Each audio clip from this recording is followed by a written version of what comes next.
안녕하세요. 교회란 무엇인가 함께 배웁니다. 교회의 특성 4가지 중에 지난주에 이어서 거룩한 교회에 대해서 함께 공부해 보도록 하겠습니다. 이 집은 살아계신 하나님의 교회요 진리의 기둥과 터이니라. 크도다 경건의 비밀이요 그렇지 않다 하느니 없도다.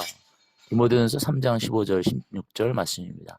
교회는 하나님께서 세우시고 보존하시며 영화롭게 하시는 하나님의 백성들의 신앙 공동체이며 성령께서 지으시고 다스리시며 항상 새롭게 하시는 성령의 피조물이며 그리스도께서 피에 값주시고 세우신 그리스도의 몸입니다. 그러면 교회는 흠도 없고 깨끗한 공동체인가? 아니면 온갖 죄악이 아직도 오글거리는 죄 많은 공동체인가? 우리가 솔직히 고백해야 할 것입니다.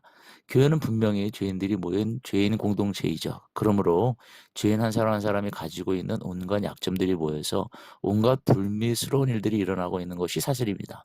그렇다고 한다면 교회는 죄인들이 모여서 죄만 저지르고 죄 문제를 해결하지 못하는 죄인들의 수용소와 같은 곳일까요? 그렇지는 않습니다.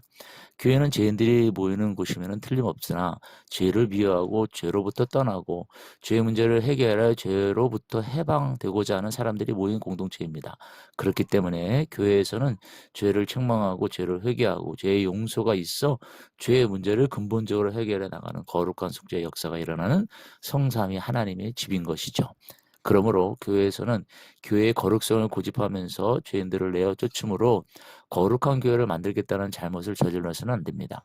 엄격한 의미에서 누가 죄 많은 사람인가를 구별할 수는 없습니다. 거룩한 교회라는 것이 건물이나 제도나 법에 의해서 만들어내는 것이 아니죠. 근본적으로 교회의 주인이 하나님이시기 때문입니다. 하나님, 그리스도, 성령께서 교회의 주인이시여 머리요 터전이요 감독자이시기 때문에 근본적으로 거룩하고 뿌리가 거룩하다는 것입니다. 그리고 하나님의 구원의 역사, 속죄의 역사를 통해서 죄인들이 변화를 받아서 그리스도의 성품을 받는 새로운 피조물이 되므로 거룩한 공동체가 되는 것이죠.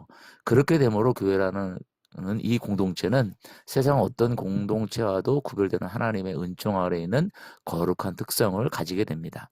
그러므로 교회는 죄인들의 교회면서도 거룩한 교회이며 거룩한 교회면서도 아직도 죄가 남아있는 인간의 공동체인 것이죠. 그러나 교회는 하나님께서 거룩하신 것처럼 거룩해져야 할 당위성을 가지고 있습니다.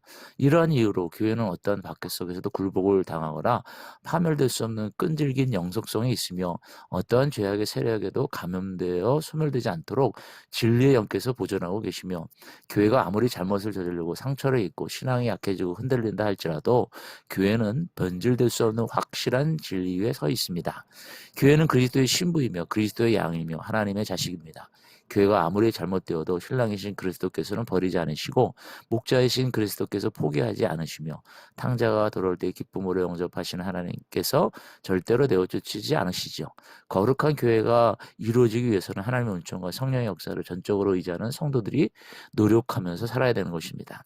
특별히 지도자들이 앞장서서 자기를 쳐서 그리스도께 복종시키며 하나님의 말씀으로 새롭게 되어가야 하며 성령의 능력을 받아야만 합니다. 성령이 충만한 가운데 말씀이 선포되며 회개와 속죄의 역사가 계속 일어나며 죄인이 거듭나고 물과 불로 세례받는 수가 많아지고 거룩한 성례전이 집행되며 성화의 역사가 일어나고 말씀을 가르치고 배우는 가운데 그리스도를 닮아가는 변화의 역사가 계속 일어나야 합니다. 이것이 거룩한 교회의 본질입니다.